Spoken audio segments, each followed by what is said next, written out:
An amber-coloured wall materialised before me. I can still see the hazy outline of a scene through it. A dream? I've been dreaming of a moment when Nerine first approached me in my classroom. The Wonderful Wizard of Oz. Lying in my bed in the dim moon, I finally remembered where I am and why I'm here. I went to bed because I wasn't feeling well. Reaching it to my forehead, my fingers push a cold towel. It's because you forced yourself to show up to a club meeting. Startled by the sudden interjection, I turned my gaze to the direction it came from. How are you feeling? Look at the concerned face of my best friend. That's right. After class. I remember at the choir club after we finished selecting my songs, we were going to sing at a choral contest. Heading back to our rooms, I was overcome with a sensation that my legs didn't belong to me. It was like my heels weren't connecting to the ground. My entire body was weak and sluggish, and I realised I was now in the throes of a full-blown cold. My best friend put her arm around my shoulders and led me back. Do you feel nauseous? If not, do you think you could manage to keep down some medicine?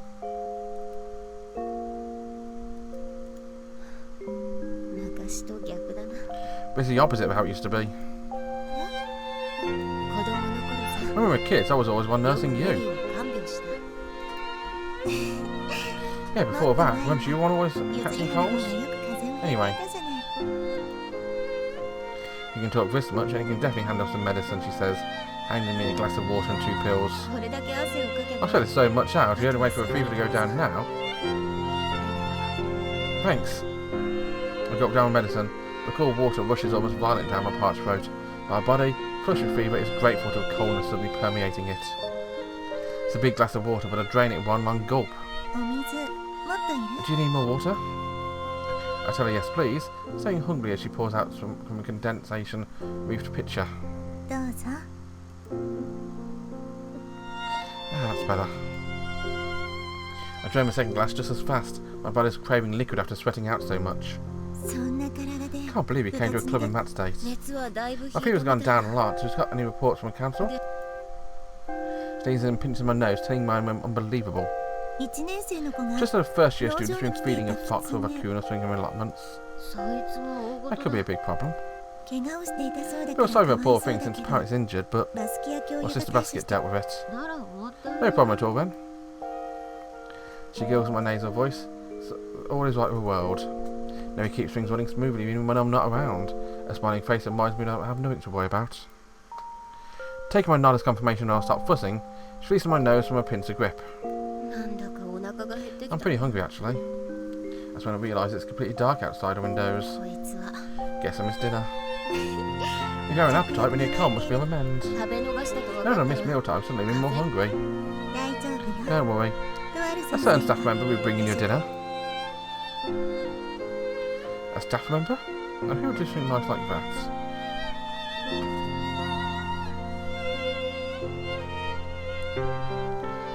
It's got to be a dull mother. I mean, Sister Basket would probably do it, but we were just talking about a dull mother a few minutes ago, so it's got to be her. A dull mother Katabami? Embodiment of all things girly. I try and fail to stifle a snicker. What's wrong?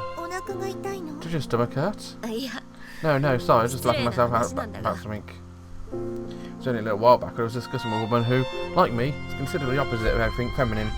Yet it feels like ages ago. Honestly, if you move around like that, you'll knock the towel off. Picks up a towel that slipped down off my forehead. Feel dainty fingers affectionately brush my coarse skin. Neri? Your hair does seem to have come down a lot, but you still have to rest for today. Neatly refolds the towel, places it back on my forehead. In just a little while, Domo Katabami will be here with a nutritious homemade seafood soup. I wonder if a stock's made from fish from scallops. I can't wait, I've heard Domo Katabami is a great cook. Maybe we should go get her to come teach a class at the cooking club.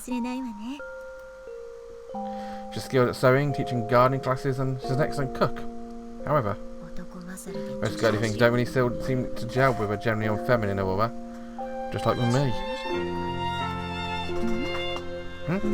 Yuzuriha, you're thinking something rude just now. I can't hide anything from you, Neri. Not wanting to know I was thinking about disparagingly about myself, forced a cynical smile to my face. Neri gently brushes my hair from my face. What should happen to you, don't when Katamami gets here? But I just woke up. I won't be able to get back to sleep. Look up at her hand before me as she puts her hand to her chin. Feel like I'll be able to fall asleep if you sang me a song.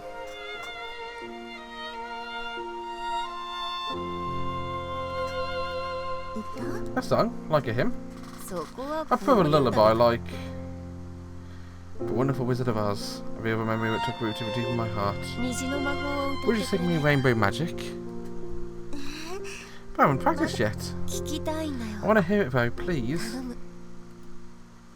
I'm back to feeling like I did as a kid.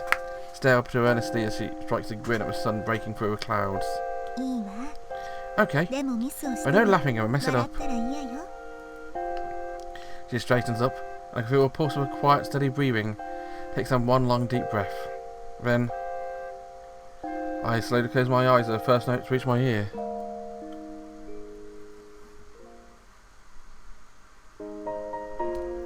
Oh, it's going to be like the concert at the end of the first game.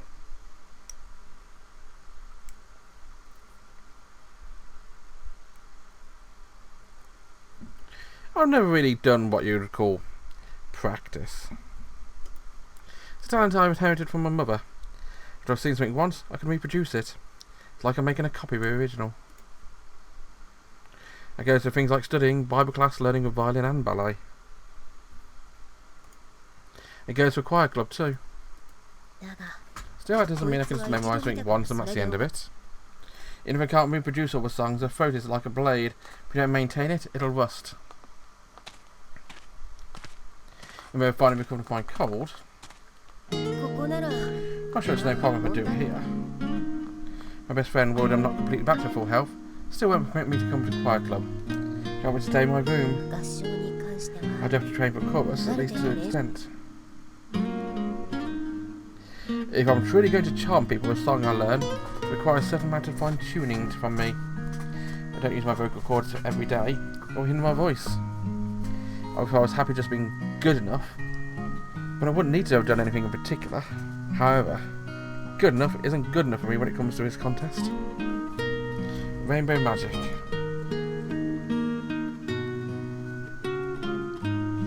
The song we close on a contest with holds a special meaning for me.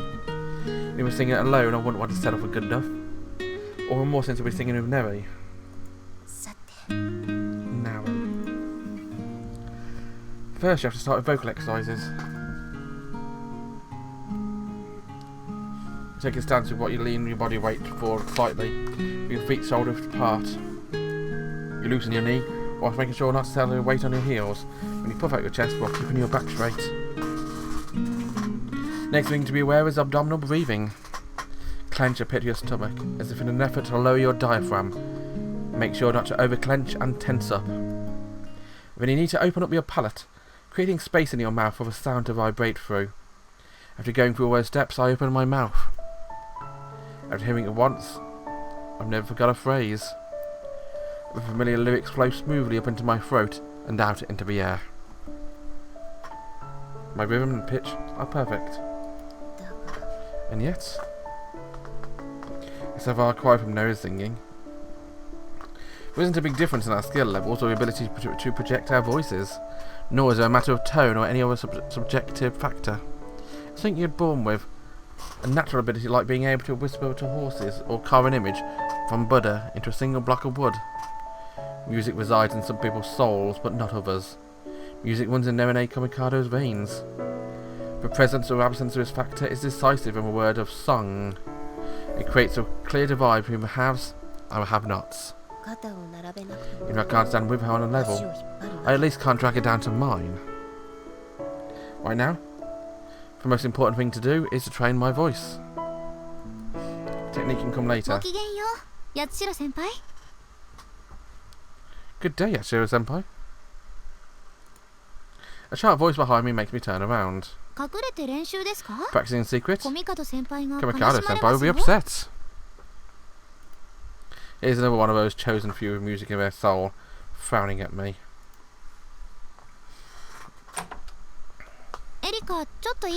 Got a minute, Erika?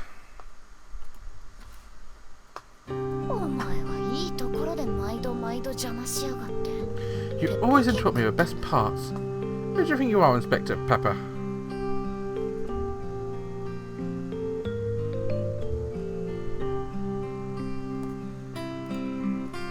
She sits from her position in bed, looking up from her book as she sees me with Takisaki-kun, and tosses it down and cracks her neck.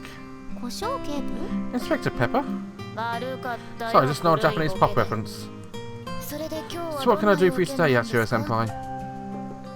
He asked me from the top of bed. I tell her how, for certain reasons, I can't go to choir club today. And how, just as I've been able to start practicing myself for choir contest at the end of the month, I've encountered Takisaki-kun and told her to be singing Rainbow Magic. She's offered to give me some training since she'd practiced the song many times in her own vocal lessons. Well, now I get why your boy Yatsushiro-senpai home with you. But what are you doing out in the woods in the foot? Stops when he sees a sweet pea in Takisaki-kun's hand. She was already holding a cut flower when she called out to me. Well, aren't you dutiful? A world without any sense of duty would be a dark place. Right? I want to ask him the meaning of an origin behind those words, but... Anyway, she's going to give me singing lessons here in your room. Is that okay with you?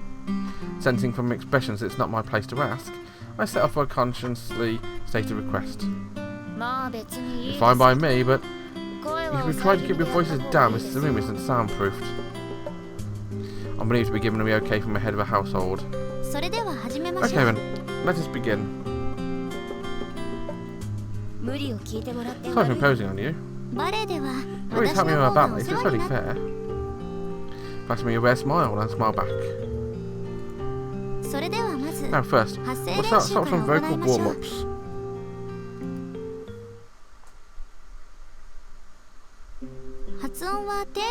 The sound you produce is nice and clean. You sing with the attention to your nasal resonance, consonants and inflection.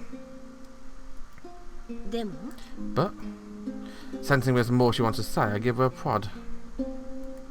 You have a tendency, when you take a breath at the end of a phrase, to shorten the preceding sound. Something I could help be mindful of that. I see. I thought I would be reproducing the song faithfully, but it seems I've actually been changing it to suit my own needs. It's a famous song, assuming I've heard it before. I thought you were perfect.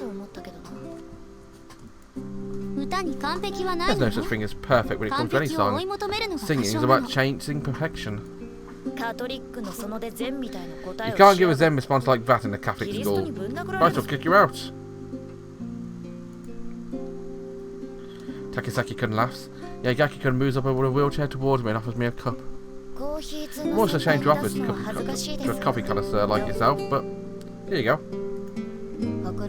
Thanks, I appreciate it. Take a sip of a hot liquid. The bitter, astringent taste clears my head. Not bad. You don't care for it. Black as the devil, hot as hell. There's a border face. Gotta keep a mask on. There's a French politician who said that, right? Actually, it's just how I like it. As expected from me, Yagaki-kun. Pure as an angel and as sweet as love.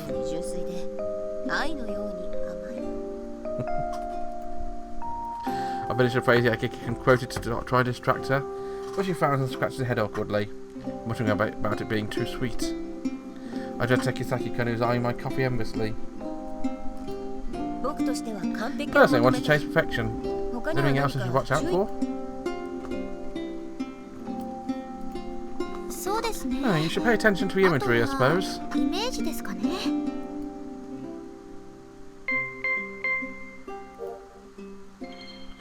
Oh, my lips. You mean I need to pretend I'm the original singer? I realise as soon as I said, but I got it wrong. She's talking about mental imagery, not the theatrical side of things. You, is that singer? Talk about a total mismatch. She was as pretty as a picture princess, a rainbow magic singer. You're more like the handsome prince type.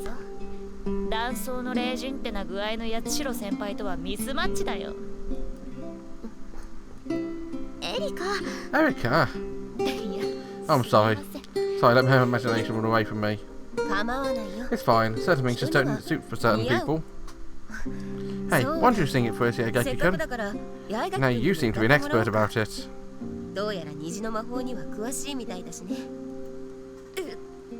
Huh? That's a great idea.